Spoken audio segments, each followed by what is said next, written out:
Sure. Yeah, I'm excited this panel could get together, and thanks for having us. My name's Tom Schmidt. I'm a partner at Dragonfly Capital. We're a crypto venture fund and sort of split between Asia and the US. So I'm currently in Taipei. Yeah, thank you guys so much for having us. I'm Tekin Salimi. I'm a general partner at Polychain Capital.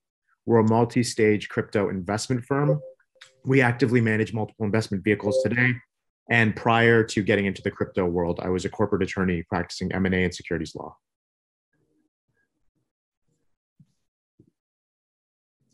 Hey everyone, nice to see you all. I'm Rachel Lyons, co-founder and CEO of Synfutures. Prior to Synfutures, I was doing a structured derivative for Deutsche Bank and also leading the and Financial's first blockchain platform.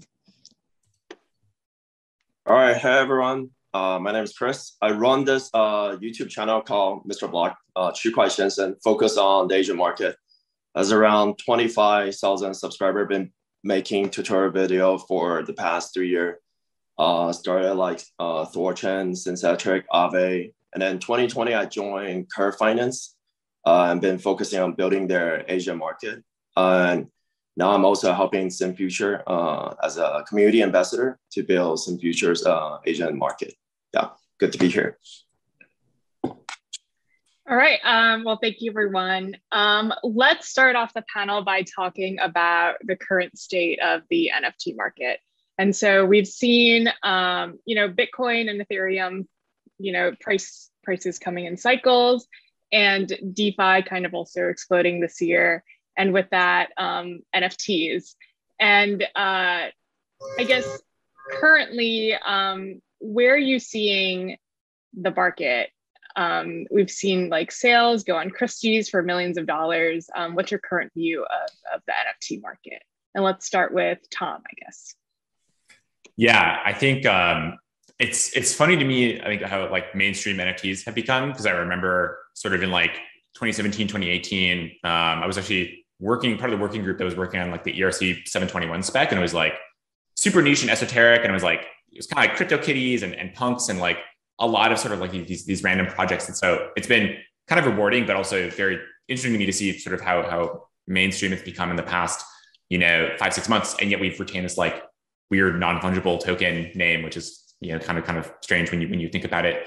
I think clearly in the short term, there's like been a lot of mania in the market, and you kind of see that with the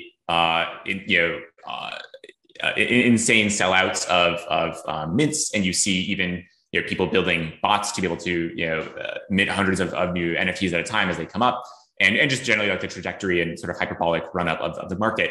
I think for me, I'm not a trader. There's definitely not a very good trader, but I think as a venture investor, we like to think on a very long time horizon, and I think clearly NFTs sit at this nexus of so many things that are happening in our world right now. And so I think for us, we have a very long-term bullish view on NFTs and have had it for a while. I can't really speak to what's going on in the market right now, but for us, I think there's no doubt that this trend will keep ratcheting up, and we're excited to sort of see more teams like Synfutures building really excellent complements to what's going on in the NFT market. Mm-hmm. Yeah, I echo a lot of Tom's sentiments about how interesting it's been to see the NFT craze become so mainstream over the past year, really. And it is undeniable that it feels like we're in a bull market for NFTs, but I say that with no negative connotations, because it really is whenever there's rampant speculation that leads to more innovation around an asset class.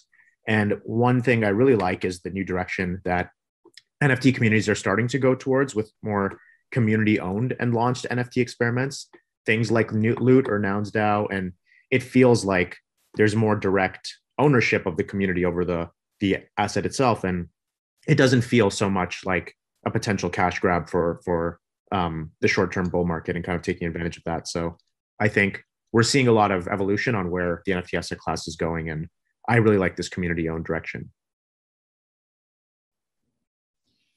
Yeah, same here. I mean, like I'm holding a bullish view on NFT market as a whole as well. I think like for the short term, NFT market currently, we'll have to admit that it's more contained within the crypto space. But at the crypto space as a whole, with the Fed continue to be dovish and the new institutional funding coming, and it's on the uptrend still. And for the medium, and if you look at all those collectible arts and even just these markets being huge in traditional markets, I think that is about, I read a report the other day, just like about 5% of the ultra high net worth person's wealth is stored in all those collectibles. So there's a huge way to go. And of course, I think in the even longer term, I think like feeling this sense of uniqueness, and then you have your own identity is some kind of the quest inside everyone. So yeah, the NFT market really serve to express that and be more real to the whole world and the human nature. Yeah. Yeah, I mean, I feel the same thing. You know, I think NFT kind of become like a rally point for a lot of the crypto community. And as a community builder, you know, we're seeing a lot more projects that are kind of echoing back in, 2019 when Chainlink holder, we call them Link Marines, Synfutures holder, we call them like Spartans and all these names, right? So it's the meme economic and the community are now rallying to NFTs. But that's more on the PFPM, but I'm also super bullish on just NFT art in general, stuff that's on art block, gen art. We're seeing, a lot of, because of COVID, right? A lot of artists, they can't go on exhibition or anywhere, right? So they create art online, and that become a brand new market where crypto investor or non-crypto investor can, buy NFT art just on online and kind of own a piece of it, right? Another point of view, I think it's almost like a gateway for non-crypto savvy or non-trader savvy people to enter into crypto. As a community builder, we saw a lot of view just on NFT related video. Like we're making crypto voxel video back in 2019. And Decentraland, and there weren't, that many people watching it, but a lot of people that watch it are generally people that like online games, that like Minecraft, that like building. So that become kind of a gateway. I remember back in 2020 when I was making tutorial video about Axie Infinity, and at that point, a lot of people that play it weren't crypto savvy people, but mainly just like to, play and earn some cash, right? So NFT become a great way for people to learn about crypto, and it's exciting to see that projects like Synfutures that are seeing the market trend and building the right product and feature for the other trader to use. Yeah, so long term I'm super bullish. I don't obviously we're kind of in a really fast growth. We saw Ape coming from like 0.1 ETH per ape to now like 50 ETH, and some are trading at like hundreds of ETH, right? And we see people buying the internet relic like Ether Rock. And but again, I see this as kind of a, because of the bull run, right? A lot of the traders are starting to diversify. I mean, crypto itself is already an alternative investment, but now within crypto, there's a niche market of alternative investment into NFTs. And it'll also become like a cloud, right? We see people change their profile into a rock. We see people changing their profile into a ape. Again, that's a way to rally each other. It's like a symbol saying that you know if you know type of thing. So maybe you don't know who I am, but you see me owning an ape, then like maybe I'm a crypto savvy person. So I think it's a way to. It's one of those rare time in crypto that we find a way to rally us together, not just saying Bitcoin or change our profile to Bitcoin. So I'm super excited about it. And I think long run, it's still a very bullish, NFT market. Yeah. Okay. I mean, let's talk a little bit more about kind of where you think the crypto market is going in terms of trends. We mentioned the apes, CryptoPunks, and kind of this trend of changing your profile picture. And we've also seen NBA Top Shot applications of NFTs where there's sports or trading involved. In terms of future applications of NFTs, whether that be gaming, perhaps music or videos, where are we currently doing with those mediums, and where do you see those taking off as much as like changing a profile picture, for example? Anyone can jump in. Yeah, I mean, we're definitely, I mean, just on, I think loot itself, or, you know, adventure gold and kind of the loot's derivative, it already shows a lot of, you know, multiple use cases for you know, metadata, where you can have different character. It kind of resemble MMORPG or a multiplayer dungeon back in MUD back in the days, right? So we're also seeing, like, just yesterday I saw a game where they take different stats. So like you have wisdom, strengths, you have agility, and then so you choose that NFT, and then it reads your NFT in your wallet, and then your character showed up in the game. And it was just a demo beta, but it was interesting where you kind of own that character forever. If you're playing game like World of Warcraft or like Diablo, you know that if for example, I'm in Taiwan, right, and I play one server, my character can never go to the East Coast or the US server. It stays at Taiwan. But I think we might see MMORPG where if you own that NFT, that is your character, and then you can log into different server because it proves your ownership from that.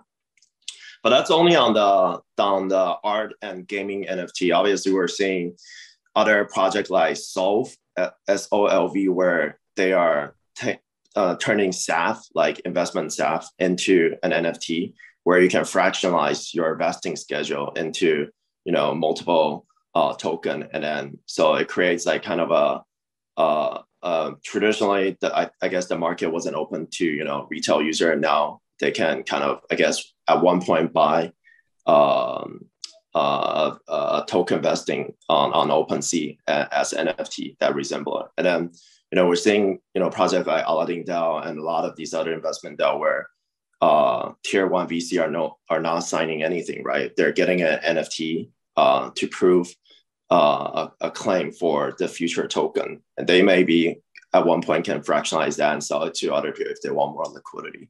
So that part I'm also super excited about. Yeah, I really like that last point you made. There's a lot of focus today, obviously, on digital art, digital collectibles, in-game items, but there are a lot of potential NFT assets that have kind of a step further in utility than what's out there today. As a former lawyer, one thing I often think about is how many contractual rights we each have as individuals. And these could be contractual rights or benefits that may have inherent value, but not value to you per se. And it seems efficient that you should be able to resell those rights without affecting or modifying the broader contract. So one example I think of is, for instance, I might be a tenant under some lease agreement with a landlord. And in my lease, I might have like a contractual option to extend the lease by 1 year on the same terms. And maybe I really have no intention of renewing the lease, and that option has no value to me per se. But having the ability to just remove that option and sell it almost as an NFT right to some other party without affecting my lease for the year seems like it would be an economic thing to do. And when you think of really the list of contracts we're all party to, may they be lease agreements or commercial agreements or credit card agreements, things like that, there's probably a lot of rights that we could all sell and kind of like unlock this economic value that we're not using today. Yeah, I echo a lot of that. I think especially the gaming one, I think there's just so much more room for exploration there, and feels like we're in very early stages. I think NFTs around identity are also super interesting. I think already, as people have been saying, a large part of the whole profile picture, JPEG craze has been around people wanting to express, add more color to their digital identity online, given that, especially these days, but increasingly, that is how you interact with people, and that's how people see you. I think for most folks, you're probably tens or hundreds of more people have seen their online personas than have met them in person. And so finding a way to express that in a richer way is really important. But I think even going a layer deeper, I really like what ArcX is doing around DeFi passports and minting those as NFTs. And so I can sort of carry a on-chain history of things I've done around governance, around being an early user to a protocol, around having a history of being a good borrower or a good trader, and using that on-chain to unlock certain new features or new experiences or new rights for me, or what POAP has been doing for a few years now, but I think is getting more attention around basically giving out these non-transferable NFTs. So if I vote on maker governance, if I attend a hackathon, if I do something interesting that is related to myself, being able to sort of commemorate that forever on chain, I think is really powerful and sort of adds one more dimension to this online persona. Mm-hmm. Yeah, I think like coming from a finance background, I'm seeing lots of progress in the DeFi and NFT coming together. For one thing, for the current NFT collections, I would say that for the trading of it, they are moving in two directions. One direction is fractionalization. So you have a super high value NFTs, you could fractionalize it and trade small pieces of it. And the second is the other way around, and you combine it, which is right now called indexing. So you could deposit your ERC 721, the NFTs, and in exchange for an index ERC 20 tokens, and it's fungible. And then I mean later on it becomes an index fund for you to trade the certain categories of NFTs. So and besides that, so there's lots of other activities going on, say for the lending spaces. There's NFT lending, leasings, and also, I mean, you see even more innovations and the full set of finance application on it, say arbitrage between primary market and secondary market projects. And you see like Jenny, which is the aggregators of NFTs, the 1 inch of NFTs. So the full set of finance being evolving.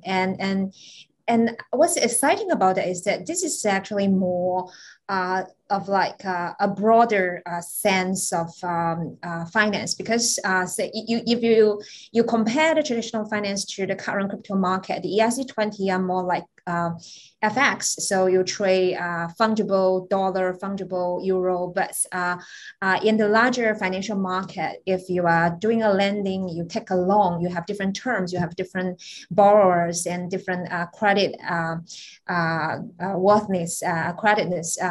So the NFT really could represent the difference and the uniqueness of the underlying financial instruments, while putting it just, I mean, like into indexing or fractionalization, you could still trade in a very good secondary market. Yeah. Mm-hmm. In terms of, so we talked about how NFTs were kind of a very retail friendly way for people to get involved in crypto. There's a lot of celebrities, they're very familiar, it's very also visual. But ultimately the goal is to maybe get them participating in the broader crypto ecosystem, especially in DeFi. And so where do you see like the most amount of, hurdles? So NFTs can get them a little bit up the learning curve in terms of people who before, in order to buy an NFT, you have to kind of get, buy some ETH, get your MetaMask, and that whole, it's a learning curve. But then in order to participate in DeFi, there's a whole other set of, kind of skills and also learning that they have to do. And so in terms of bridging the two worlds together, what do you see as kind of, those stepping stones or even hurdles that, the DeFi and NFT community can be better at?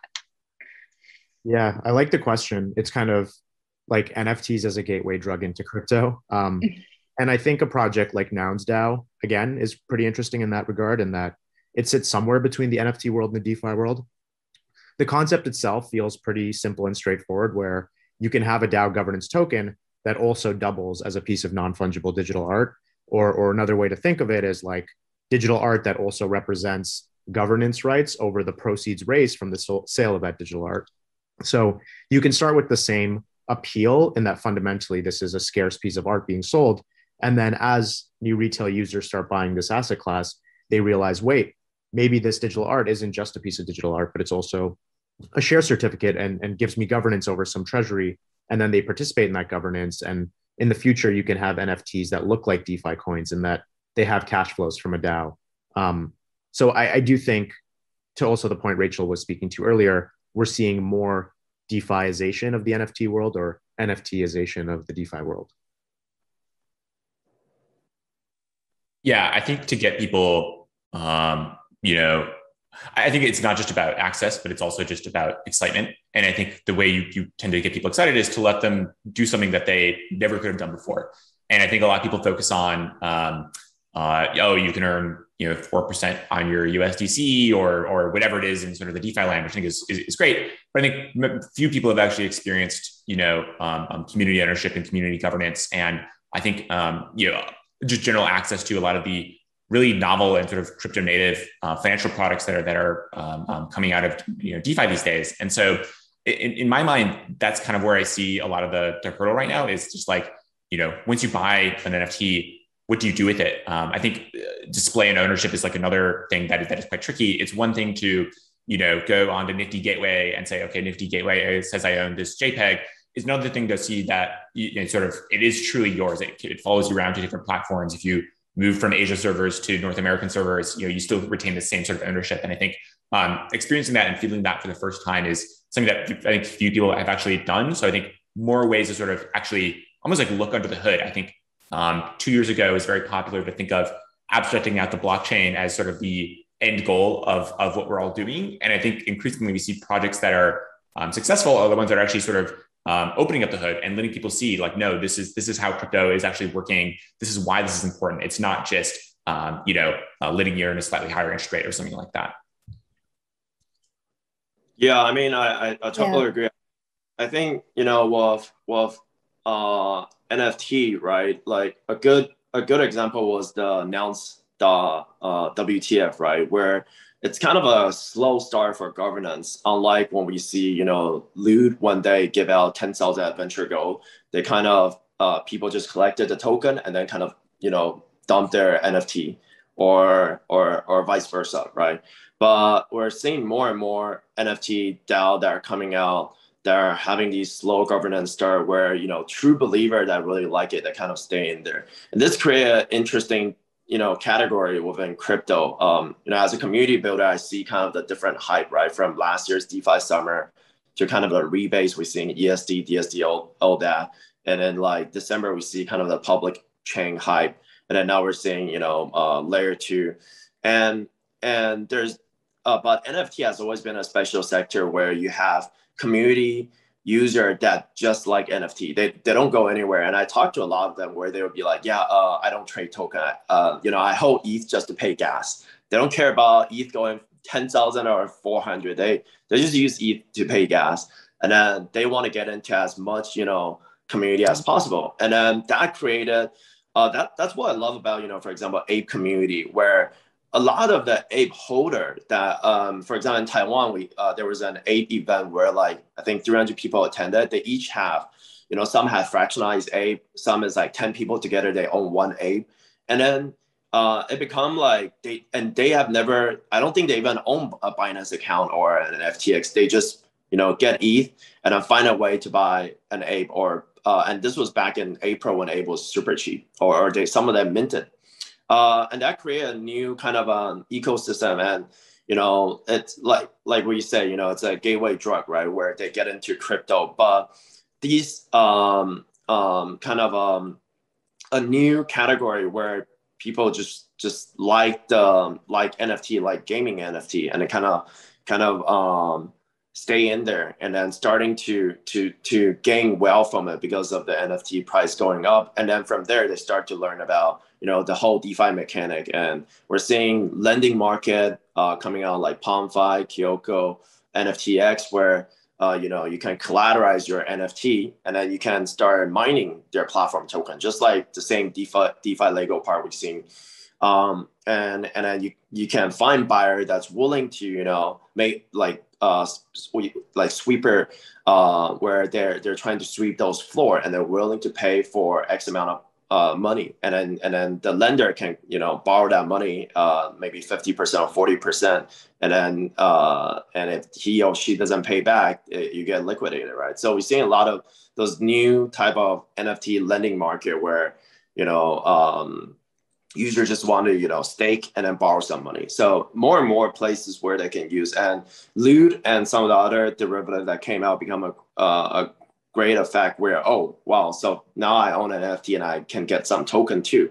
We're seeing, I think it's not soon we might start seeing more and more NFT to launch their own token. Like we saw CyberCon, they launched the banana. We saw CoolCat launch Milk.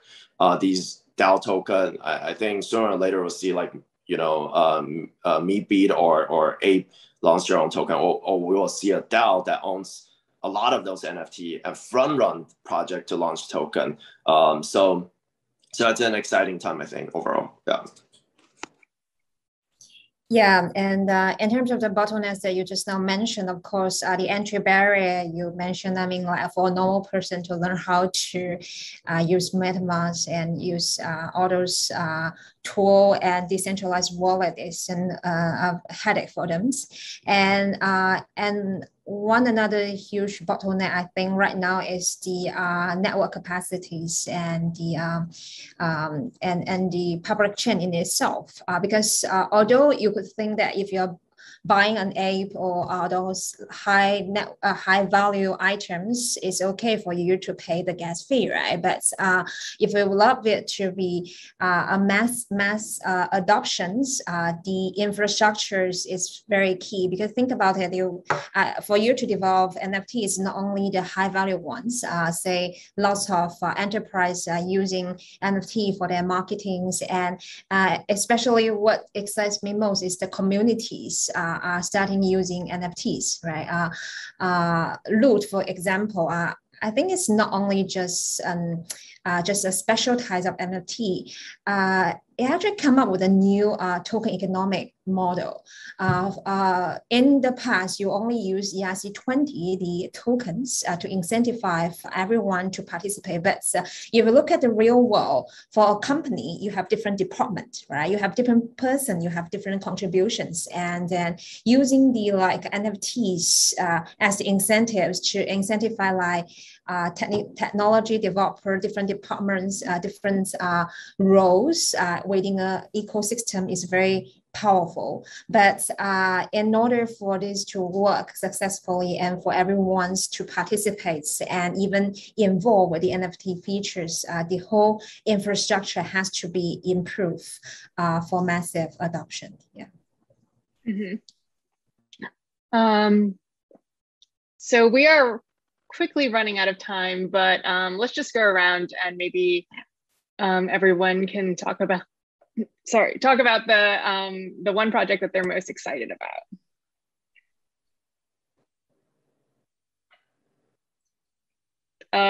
I'll call on Mr. Block. Oh, all right, cool. So one project I'm really excited about is Solve. So what they're trying to solve is the SAF market, right?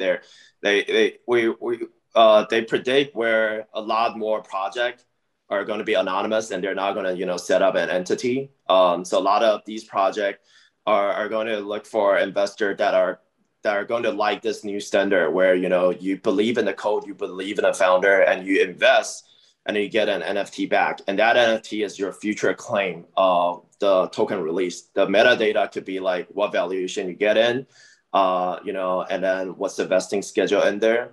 And then this I believe it might become a new trend. We're seeing in the DeFi summer where people are getting more and more used to anonymous founder. And then a lot of the Anon project that become, really popular are listed on tier 1 exchanges as well, right? Mm-hmm. So Soft, what they're doing is they try to standardize it where if you get into a private deal and you want to access some of your position of that liquidity, you don't have to go to an OTC, or you can just sell a portion of that, and then someone that believe in that project can buy it at a discount price. So I think that market might be really interesting. Yeah.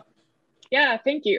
So we are actually out of time, but thank you everyone so much for joining us, and I hope you will all stay tuned for our next panel. Thank you. Thanks for having us.